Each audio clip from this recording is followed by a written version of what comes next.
यह हिमालय के करहाने की आवाज़ है। हिमालय आज चीख चीख करके रो रहा है, क्योंकि हिमालय आज विपदा में है, क्योंकि पहाड़ों पर आज आपदा आई हुई है। पहाड़ अभूतपूर्व आपदा के साए में है। हिमालय रो रहा है। हिमालय आज चिंताओं का हिमालय बन गया है।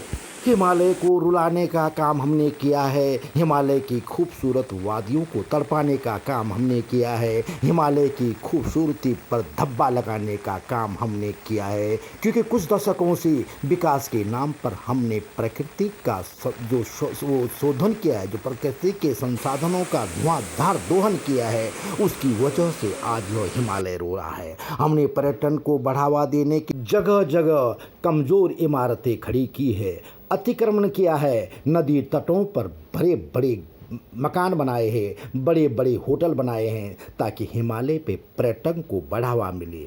पहाड़ों को खोदा जा रहा है और वहाँ पहाड़ों को खोखला किया जा रहा है और पहाड़ों पे कंक्रीटों के पहाड़ खड़े किए जा रहे हैं। विकास की प्रक्रिया की असंवेदनशील सोच ने पहाड़ को तबाह कर दिया है। मैदानों की तरह पहाड़ के विकास का जो पैमाना हमने तय किया है, वह आज हिमालय को रुला रहा है। पर्यटन को बढ़ावा देने के नाम पर हमने कमज़ोर इमारतें खड़ी की, अतिक्रमण किया है, नदी के पाटों को, नदी के बेड क्षेत्र पर कब्जा किया है और वहाँ होटल बनाए हैं, वहाँ व्यावसायिक केंद्र बनाए हैं, जो आपदाओं के दायरे में हैं। और स्वाभाविक रूप से यह होना ही था। पहाड़ों को हमने खोदा है, पहाड़ों पर कंक्रीट के पहाड़ खड़े किए हैं। विकास की प्रक्रिया की असंवेदनशील सोच के कारण हमने पहाड़ को बर्बाद किया है। मैदानों की तरह पहाड़ के विकास का पैमाना जो बनाया है, वह संभव नहीं है, क्योंकि हिमालय,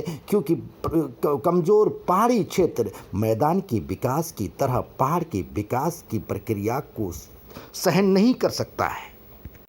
आज विकास की इस असंवेदनशील प्रक्रिया के कारण पहाड़ के निवासी रो रहे हैं, वे अपने घरों से पलायन को मजबूर हो रहे हैं। हिमाचल हो, उत्तराखंड हो, यहाँ पहाड़ की नाजुकता, मर्यादा, संयम, सादगी और पवित्रता को हमने अपवित्र किया है, उसका दोहन किया है। इसकी वजह है कि जोशीमठ की घटना होती है, उत्तरकाशी की द्रोणगिरी पहाड़ की घटना होती है और रैनी जैसी घटनाएं होती है। पेड़ पहाड़ की मिट्टी को बचाते हैं, लेकिन विकास के नाम पर हमने पत्थरों को जोड़ने वाले इन पहाड़ों से पेड़ों की अंधाधुंध कटाई की है। विकास के रास्ते बनाए हैं, लेकिन वो विकास के रास्ते आज हमारे लिए विकास के गड्ढे बन गए हैं और हिमालय को रुला रहे हैं। गैर वैज्ञानिक तरीके से हमने जो हिमालय को काटा है, हिमालय का जो विनाश किया है, वो आज हमारे लिए मुसीबत खड़ा कर गया है, हिमालय के लोगों के लिए कठिन जीवन बना गया है। टिहरी बांध जैसी विनाशकारी योजनाएं वहाँ पर बनाई हैं, असंख्य बांध बना रहे हैं, हिमालय को छेड़ रहे हैं। हिमालय के अंदर अनैतिक रूप से वहाँ के नदी के प्रवाह को भेज रहे हैं, जो हिमालय की तबाह का कारण बन रहा है।